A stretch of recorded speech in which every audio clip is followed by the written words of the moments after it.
Bonjour à tous et bienvenue pour cette nouvelle édition du Club Imo, le club de l'immobilier. Avec notre invité aujourd'hui, c'est Étienne Ginaud. Bonjour. Bonjour. Vous êtes le président de l'UNIS, l'Union des syndicats de l'immobilier. Alors avec vous, on va faire un tour d'horizon de l'actualité de l'immobilier, parler évidemment également de politique du logement. Mais tout d'abord, j'ai envie de vous demander, dans ce marché immobilier très complexe, qu'est-ce qui permettrait de relancer l'activité après une année 2012 très difficile? Alors déjà, pour se rassurer, constatons que nous ne sommes pas tout seuls. Puisque Eurostat vient de publier sa dernière étude, toute l'Europe a enregistré une baisse de près de 2% des prix de l'immobilier.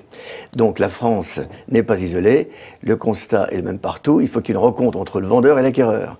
Et quand le climat est anxiogène, ce qui est le cas aujourd'hui, le vendeur s'inquiète de ne pas voir son bien se déprécier, l'acquéreur se dit il y a peut-être un effet d'aubaine parce que le marché va diminuer, résultat, personne ne se rencontre. C'est la nécessité ensuite qui va rapprocher les acteurs. Donc beaucoup se sont exprimés sur le sujet ces derniers mois et ces derniers jours. Oui. C'est pas la peine d'en rajouter, à savoir que de toute façon, nous sommes dans l'attente de mesures gouvernementales qui peuvent avoir une action.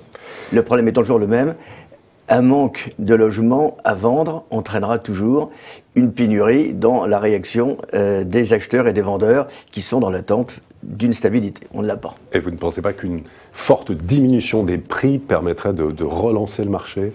Je le redis maintenant, c'est Paris qui n'est pas la France. Il y a des zones tendues qui sont extrêmement limitées. Et en l'occurrence, la diminution des prix, elle viendra toute seule si le vendeur a vraiment besoin de vendre et qu'il ne trouve pas d'acquéreur. Alors on va voir maintenant les actions de l'UNIS au cœur de la loi logement. Alors vous êtes avec notamment Jean-François Buet, le président de la FNAIM. Vous avez rencontré la semaine dernière Cécile Duflot, la ministre du Logement, dans le cadre de la concertation préalable à la future loi sur le logement et l'urbanisme. Qu'est-ce qui va changer concrètement entre propriétaires et locataires? Alors je suis partagé entre beaucoup d'espoir et beaucoup d'inquiétude, puisque déjà la profession se met en marche en unité pour arriver à faire passer ces messages forts. Et sur le locatif, première question que vous me posez, il est clair qu'on est dans une anxiété de la part des bailleurs de voir des règles encore plus drastiques leur être imposées.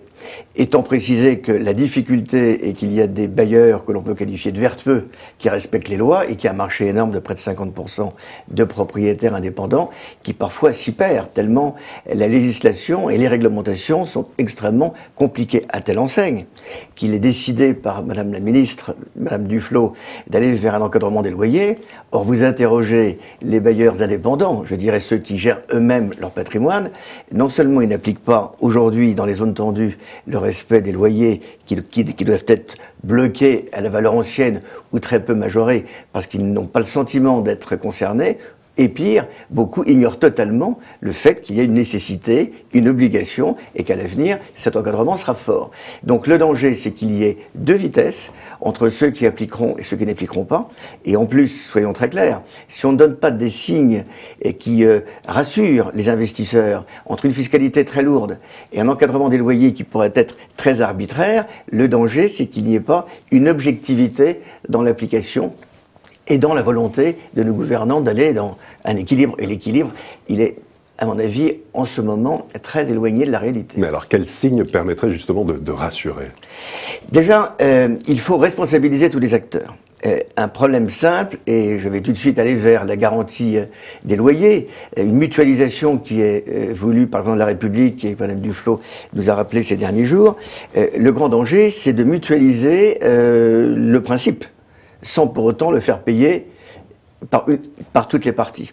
J'en veux pour preuve qu'on peut considérer que le locataire est déjà beaucoup taxé, qu'il a des charges lourdes et que ça l'inquiète. Et donc le gouvernement veut limiter ces problèmes parce que le logement entraîne une charge au niveau du panier, je dirais, des charges de chaque foyer extrêmement importantes. Alors, on pourrait très bien imaginer, pour qu'il y ait une responsabilité de tout le monde, que chacun soit responsabilisé dans l'acte de louer, c'est que le locataire, dans sa multirisque habitation, est amené déjà à payer un fonds de solidarité aux victimes du terrorisme, également un fonds aux problématiques de catastrophes naturelles. Il pourrait très bien y avoir un fonds de solidarité sur le logement pour les loyers.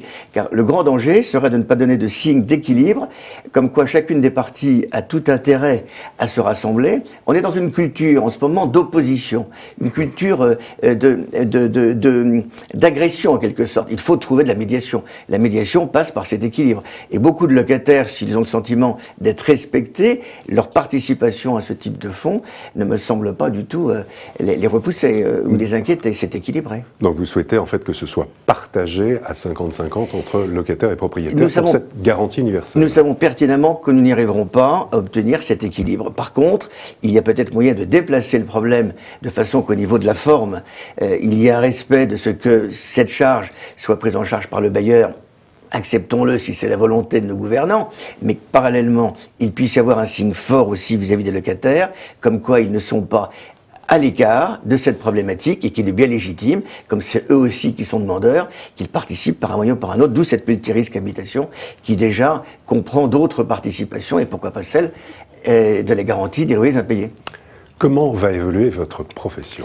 Alors, nous avons là l'espoir, avec mes partenaires de l'Union des professions des services immobiliers, l'UPSI, et vous parliez de la FNIM, nous sommes très unis sur ces sujets. La profession a été trop longtemps dispersée et nous sommes dans une unité profonde pour aller vers la création d'un Conseil supérieur de l'immobilier. Parce que le problème de fond, il y a une multitude de métiers dans l'immobilier qui sont totalement amalgamés dans l'esprit des consommateurs. Donc plus personne ne sait vraiment qui est responsable de tel ou tel service, de telle ou telle compétence. Donc ce Conseil supérieur de l'immobilier aurait pour vocation, et nous pensons que Madame la Ministre est sensible à nos arguments, pour la formation, la déontologie, la discipline, l'encadrement de la réglementation, notamment la délivrance des cartes professionnelles, ce qui permettrait d'avoir à ce moment-là pour le consommateur une sécurité totale, sachant qu'il y a 3 piliers fondamentaux. La sécurité du consommateur ne doit surtout pas entraîner le désespoir, la désespérance des professionnels.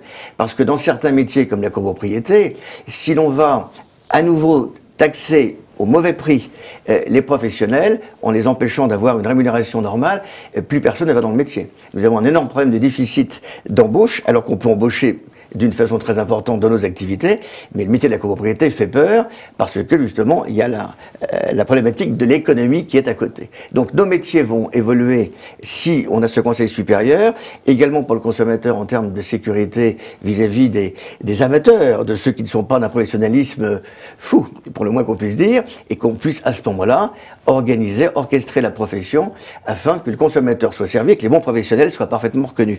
L'amalgame est négatif pour tous. Pardon, et à quel horizon? D'ici 2 ans, 3 ans? Nous espérons pouvoir mettre en œuvre dès cette année ce Conseil supérieur, quitte à le démarrer nous-mêmes, sachant que la réglementation pourrait nous rejoindre pour le peaufiner, dirons-nous, ce Conseil supérieur dans sa composition et dans ses objectifs, bien qu'il soit parfaitement délimité, en ce sens que le but c'est de sécuriser et les professionnels et les consommateurs. Donc ça c'est un point très fort.